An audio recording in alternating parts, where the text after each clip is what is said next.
Hey, this is Lee Forsha, and I'm doing my video on my reaction to the NPR podcast or recording or whatever you want to call it about cognitive dissonance. My reaction is I'm not really surprised at what they were talking about because even back in the Obama days, especially today, uh, politics are very heated, and there's a lot of debate back and forth, and uh, we know that both sides, to some extent don't like each other very much and will debate just about any idea um, to make their side look better on their side of the political spectrum. Uh, so, no, it didn't surprise me. None of that did. And it confirmed something I already believed that even if something is, even though somebody knows something is wrong, like how in the video they talked about how Republicans thought Obama controlled the gas prices and it's his fault. It's I know that's not the case.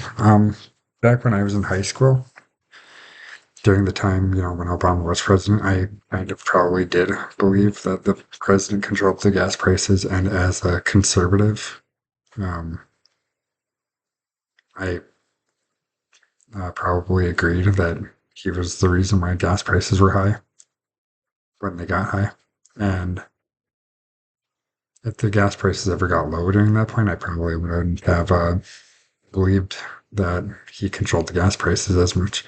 So, looking at myself now, I know that the president doesn't control the gas prices, whether or not it's a Republican or Democrat.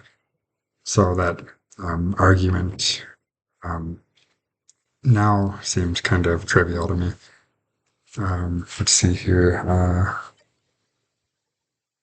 As far as connections to cognitive dissonance, motivated reasoning, or attitude formation, um, motivated reasoning, its desires, emotions, and existing beliefs that shape how we process information and arrive at conclusions. That's like the definition I got out of it, and that pretty much ties into what they were talking about.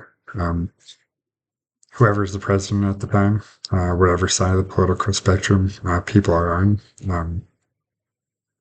a lot of people will let that shape how they view what the president can and cannot do. So motivated reasoning, that definitely what they were talking about definitely ties into that. Um, Attitude formation. I mean, people develop negative feelings toward people that they don't agree with, and positive feelings toward people that they do agree with. Now, probably more so than ever, just because of how polarized politics in the United States today is. Let's see. Um, and then the cognitive dissonance, which is the inconsistencies among attitudes or between attitudes and behavior, causes an unpleasant physical state called cognitive dissonance. So um, it's like the idea where people get uncomfortable when they're hearing something they don't like about maybe the political candidate that they support as president.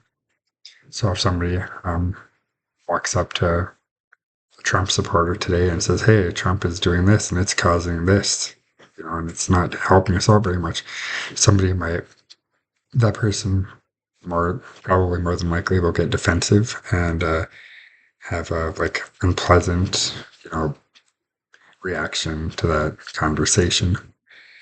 Um, and how from the definition I read about how it stems from a realization that we have behaved in a way contrary to our self concept. Um, I mean that all kind of rings true with what they were talking about.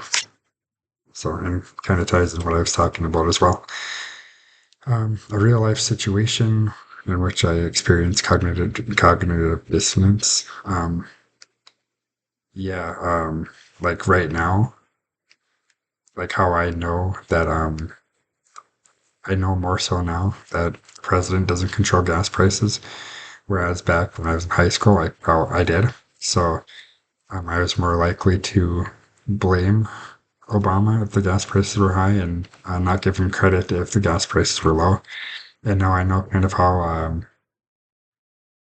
not right that is, because I know that the president doesn't control stuff like that, not in a direct sense anyway.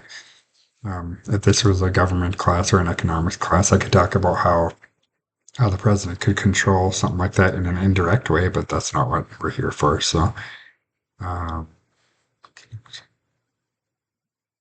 yeah. So, like back in the day, when Obama was president, if somebody came up to me and told me that he was the reason that gas prices might be low, I would fight against it and say, no, it's not. So that's kind of how my example ties into a psychological concept of, I guess, cognitive dissonance and motivated reasoning. So, yeah, I think that pretty much wraps up my video. I hope I covered everything that I was supposed to. I did go a little over on time, but it is what it is. All right, thank you for watching.